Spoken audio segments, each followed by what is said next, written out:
იპოვეთ კუთხე EAC-ო გვეუბნებიან, კუთხე EAC, ესე იგი ამ კუთხეს ვეძებთ და როგორც ხედავთ, რამდენიმე კუთხე გვაქვს მოცემული და უნდა ვიმსჯელოთ და მივიდეთ იქამდე თუ რა კუთხეები დაგვეხმარება საბოლოოდ EAC კუთხის პოვნაში. იმიტომ რომ რაღაც სხვადასხვა კუთხე გვაქვს მოცემული, უფრო პატარა. ხა მოდი დავუკვირდეთ ესეთ რამეს. ესე იგი EAD არის 60 გრადუსი. მოცემული მაქვს რომ EAD, მოდი შევღებავ კიდეც EAD არის 60 გრადუსი. აი აქ გვაქვს ეს. კარგი ბატონო. ესე იგი, ეს არის ერთი ნაწილი მთელი აი ამ კუთხის, ამიტომ მოდი დავწერ კიდეც ამას.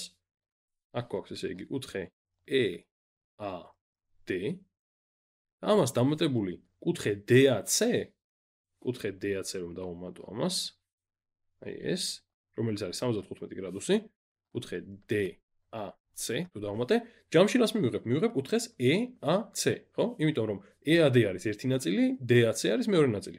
მათი ჯამი, მათი გრადუსული ზომების ჯამი მოგცემს კუთხე EAC-ს გრადუსულ ზომას და სწორედ ამას გვეკითხებიან, როცა კუთხე EAC იპოვეთო ამბობენ.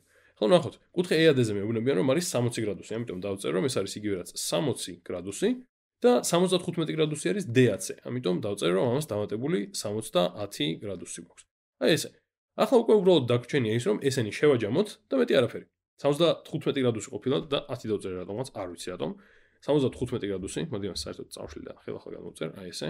75 გრადუსი და ახლა EAD რომელიც 60 გრადუსია და DAC რომელიც 75 გრადუსია, უნდა მივუმატო ერთმანეთს და ეს იქნება ჯამური გრადუსული ზომა.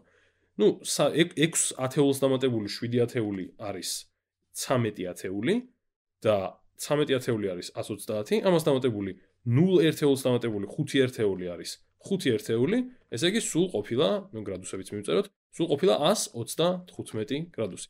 ანუ გამოდის რომ მთელი აი ეს EAC კუთხე, რომელიც არის EAD და DAC კუთხეების ჯამი, არის 195 გრადუსი.